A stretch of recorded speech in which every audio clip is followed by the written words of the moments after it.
काय सांगाल आज कुलाब्यातील अनेक नागरिकांसोबत आपण आदित्य ठाकरे यांची भेट घेण्यासाठी आहोत. काय प्रकारे कशासाठी भेट घेतली? कुलाब्यातील ऐतिहासिक मैदान फुटबॉलचं एक मैदान आहे. त्याच्यामध्ये राहुल नार्वेकर आणि कुटुंब ह्यांनी अतिक्रमण करण्याचं काम सुरू केलेलं आहे.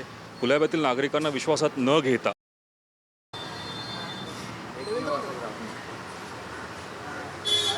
कुलाब्यातील नागरिक आज आदित्य ठाकरे यांची भेट घेण्यासाठी काय कारण होतं? कशासाठी आपण आज भेट घेतली काय सांगाल? कुलाब्यात फुटबॉलचं एकमेव मैदान सबीना चंद्रशेखर ग्राउंड जे आहे त्या मैदानाचं विल्हेवाट विधानसभा सभापती राहुल नार्वेकर साहेब यांनी आणि त्यांच्या कुटुंबियांनी लावलेलं आहे. आणि त्या विल्हेवाटाच्या विरोधात कुलाब्याची जनता एकवटलेली आहे. त्या फुटबॉलचं हे एकमेव मातीचं ग्राउंड आहे. ह्या ग्राउंडमधनं मोठ्या प्रमाणात भारतीय आणि राज्याच्या फुटबॉल इतिहासात बरेच खेळाडू घडलेले आहेत. आणि त्यांना न्याय देण्याकरता त्या फुटबॉल प्रेमींना न्याय देण्याकरता सगळे कुलाब्यातील जनता एकवटलेली आहे.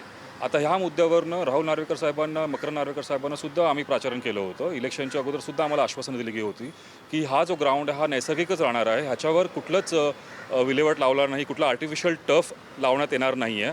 परंतु दुर्दैवाने इलेक्शन संपल्यानंतर, निवडणुका झाल्यानंतर, निवडून आल्यानंतर त्यांनी ह्या ग्राउंडला कोणाचाच विचार न घेता हा ग्राउंड कमी करून ह्याच्यावर आर्टिफिशियल टर्फ लावण्याचा अट्टहास धरलेला आहे. त्या अट्टहासाच्या विरोधात कुलाब्याची जनता, कुलाब्याचे क्रीडाप्रेमी एकत्र उठाव सुरू केलेला आहे. आणि त्या धर्तीवर आज मातोश्रीवर आदित्यसाहेब ठाकरे यांनी आम्हाला आज भेट दिली आहे. या विषयावर सखोल चर्चा करण्यात आलेली आहे. त्यात एक मुद्दासुद्धा पुढे आलेला आहे की हा जो ग्राउंड आहे हा रिक्रिएशनल ग्राउंड आहे. आणि या रिक्रिएशनल ग्राउंडवर 10% कुठल्याही संस्थेने 10% बांधकाम करू शकत नाहीत असा कायदा असताना एवढ्या मोठ्या प्रमाणात हे जे बांधकाम होतं आहे, 5 कोटीचा निधी इथे वापरला जाणार आहे, हे कोणासाठी, कशासाठी, हे प्रश्न जनतेसमोर आले पाहिजेत. आणि त्याकरता हा लढा आता आम्ही इथे थांबणार नाही आहोत. हा मोठ्या प्रमाणात आम्ही उठाव करणार आहोत.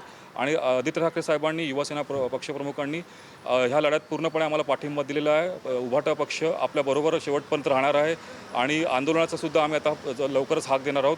आणि त्या दृष्टिकोनातनं जोपर्यंत आमच्या मागण्या मान्य होत नाहीत तोपर्यंत हा लढा आम्ही असंच चालू ठेवणार आहोत. देवेंद्र दामोदर तांडेल, कार्यवाह सदस्य, बॅकगार्डन बचाव संघर्ष समिती.